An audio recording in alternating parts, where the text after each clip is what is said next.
அருப்புக்கோட்டை அருகே பாலவனத்தம் கிராமத்தில் Taurus lorry மோதி பெண் தூய்மை பணியாளர் உடல் நசுங்கி பலியாகியுள்ள சிசிடிவி காட்சியானது தற்போது வெளியாகியிருக்கிறது. இதுகுறித்து பார்த்து வருகிறோம்.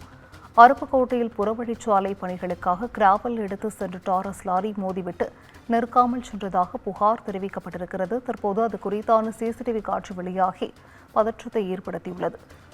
கூடுதல் விவரங்களை செய்தியாளர் செந்தில்குமார் வழங்கிட கேட்கலாம். செந்தில்குமார், வணக்கம். இது குறித்தான முழு விவரங்கள்.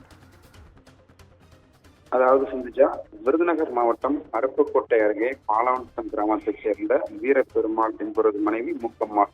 இவர் தூய்மை பணியாளராக பணிபுரிந்து வருகிறார். இந்த நிலையில் இன்று நண்பகல் அளவில் முக்கம்மாள் பாலவனத்தம் பஜார் பகுதியில் அருப்புக்கோட்டை பிரதான சாலை பகுதியில் நடந்து சென்று கொண்டிருக்கும் போது சாலையின் திருப்பத்தையே அவ்வழியே சென்ற டாரஸ் லாரி டயர் கையில் சிக்கி சம்பவ இடத்திலேயே உடல் நசுக்கி உயிரிழந்திருக்கிறார்.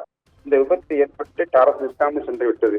உடனடியாக காவல்துறையினர் சம்பவத்துக்கு உடலை மீட்டு பிரேத பரிசோதனைக்காக அனுப்பி வைத்த நிலையில் தற்போது அதன் சிசிடிவி காட்சிகள் என்பது தற்போது வெளியாகி பரபரப்பு ஏற்படுகிறது. அவர் உடல் நசுங்கும் காட்சி என்பது தற்போது அதோட சிசிடிவி காட்சிகள் என்பது வெளியாகியுள்ளது. தொடர்ந்து வாகனத்தை வாகன ஓட்டுநர் மற்றும் வாகனத்தை பறிமுதல் செய்யக்கூடிய நடவடிக்கையில் காவல்துறை ஈடுபட்டதாகவும் முதற்கட்ட விசாரணை தெரிய வந்துள்ளது.